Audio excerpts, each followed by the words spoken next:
coats, hard shoes, and Stetsons for what they thought would be an ordinary Saturday evening of drinking spirits and getting up to no good. No one had expected a sudden accumulation of storm clouds. Tornado season was supposed to have passed. It hadn't. Then, through the swirling chaos, Emily thought she saw Dorothy inside the farmhouse, darting recklessly from window to window. Where had the girl come from? Where had she been? Why hadn't she answered when her aunt had called for her in the house? And why didn't she get herself across the farmyard to the storm cellar? Or was the movement Emily glimpsed in the house just the swirling of curtains? She couldn't be sure. She shouted Dorothy's name, though she thought it unlikely the girl could have heard her in the din. So the woman screwed her courage to the sticking point and started up the cellar steps, determined to fight her way across the wind-beaten farmyard to look once more for the foolhardy girl. But a sudden gust slammed the wooden door shut atop her, casting her down the short stairwell. Fortunate not to have been hurt, she pulled herself up in the darkness and climbed the stairs once more. But now, when she pushed on the doors, she could no longer open them against the wind. Finally, Emily could do nothing but huddle alone on the earthen floor as the twister grew loud as a locomotive just outside. She wept and prayed.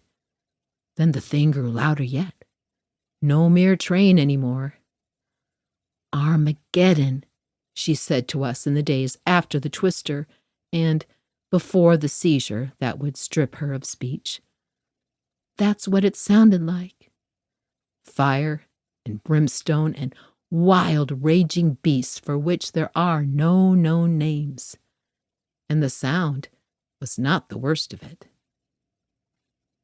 By the time the first group of us arrived, less than 2 hours after Emily had climbed out of the storm cellar, less than an hour after her husband Henry had returned to the property directly from town, it was apparent that the twister had pulled the family's house from its foundation, spun it a quarter turn, then slammed it back to earth, dashing it to bits.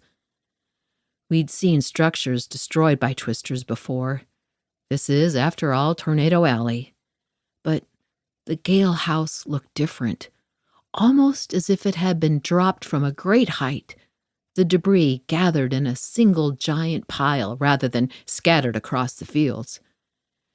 We joined Henry and Emily in their search through the wreckage, pulling and lifting away shattered wood, broken glass, and twisted metal. We worked with urgency, but we found no sign of the girl's remains.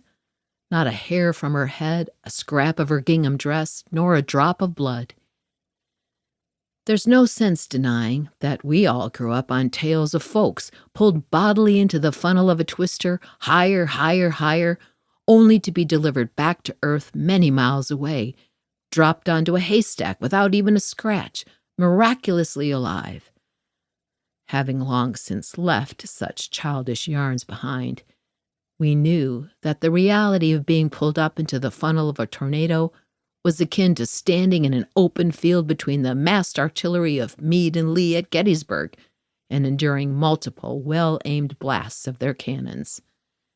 Yet, as I say, no pieces of the girl's body were found among the rubble.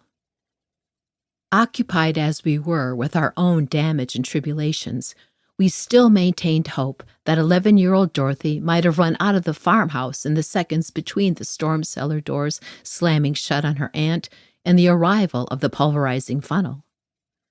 Gathering later that evening, in 2s and 3s, in the lesser wreckage of our own properties, we debated the girl's prospects. There'd have been nothing for her to note in any direction on the flat horizon except the black wall of clouds in the south and the twister upright and dancing like a charmed snake.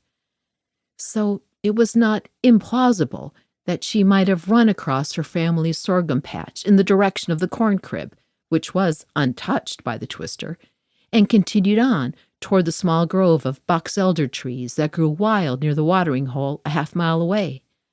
Of course, a grove is no shelter from a tornado, but only another source of potential shrapnel, sheared wood being as efficient as tearing through a body as metal.